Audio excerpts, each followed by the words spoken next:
The worst thing that ever happened to me happened when I was only 13 years old, but that was back in the 1970s.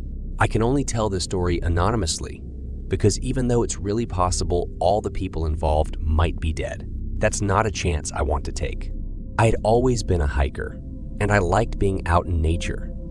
I actually got reminded of this story because I was watching a movie on Shudder. Although the situation was entirely different, there was an aspect that made me think about this.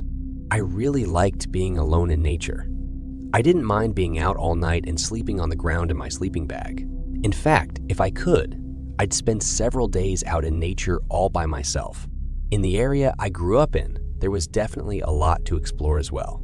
This happened on a fall day when I happened to have a few days off school added to the weekend. I don't remember exactly why that was, and I suppose it doesn't really matter. I wasn't exactly the biggest guy in school, so having a day off was always something to look forward to in my book. So when I went hiking on this day, I was really energized. The first day went really well. I got a lot of distance covered and saw a lot of things I had never seen before.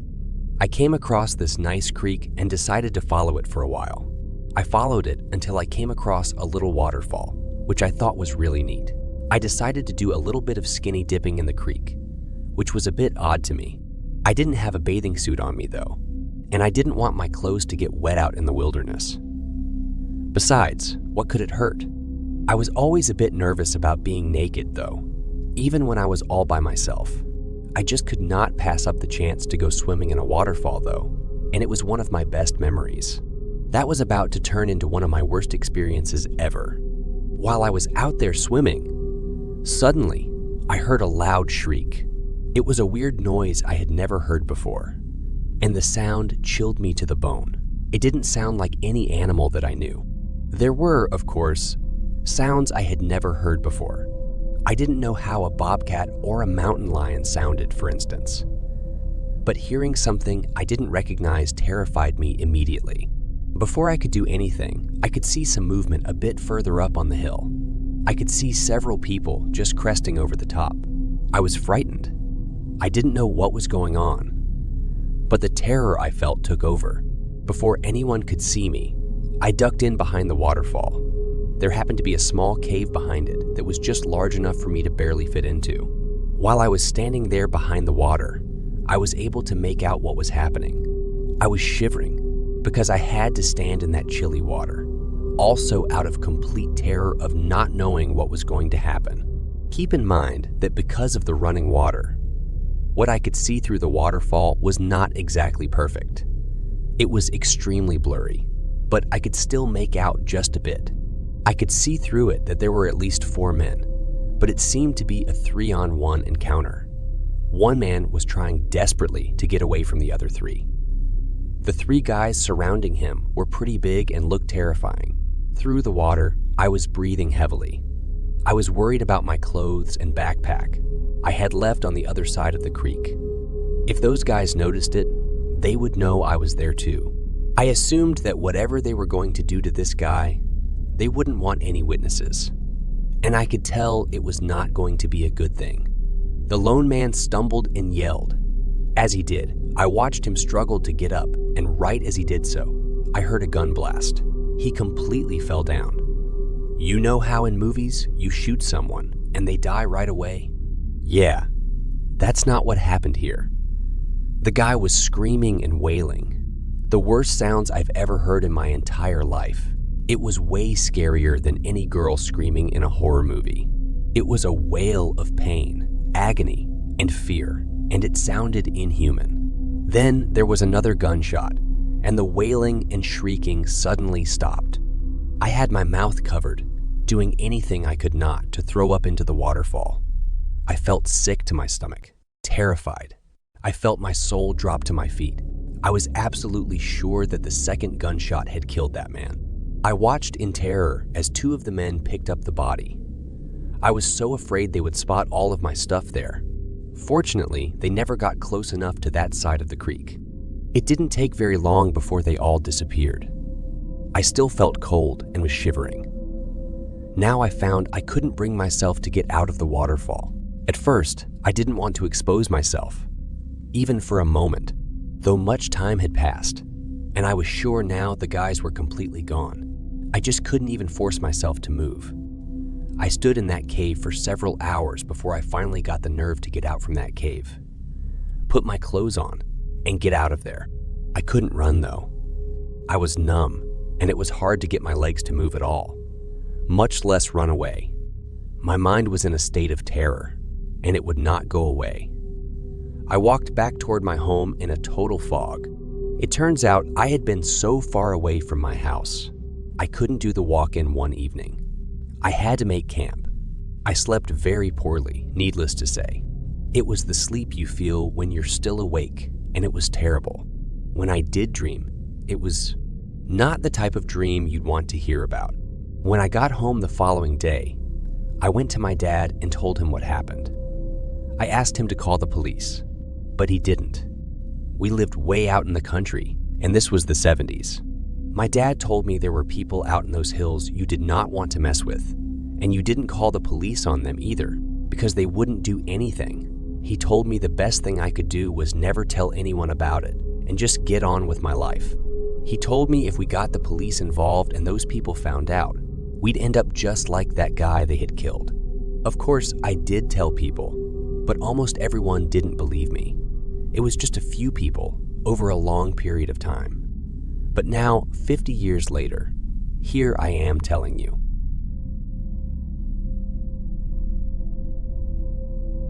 In September of 2002, my wife was in her 7th month of pregnancy with our first child. We lived in Ohio at the time, and she wanted a baby shower since most of her family and close friends lived in Baltimore. We planned that we would travel to Baltimore and have the baby shower there on Saturday, October 19, 2002. On October 3rd and 4th, though, we were brought to the horrifying realization that a serial killer was on the loose in the Baltimore, D.C. area. We naturally re-examined our plans, but decided to go through with them all the same. After all, the likelihood of being this sniper's victim was practically zero from a statistical point of view. My wife and I listened to the news of the Beltway sniper in the days leading up to our trip. It was getting a bit scarier as the death count had now raised to 9, and there were 2 additional people who had been wounded. At the 11th hour, we decided we would still go. Around 5 p.m. on Friday, October 18th, my wife and I picked up my mom and my stepsister, and we set out for our trip. The trip was going slowly but otherwise uneventful.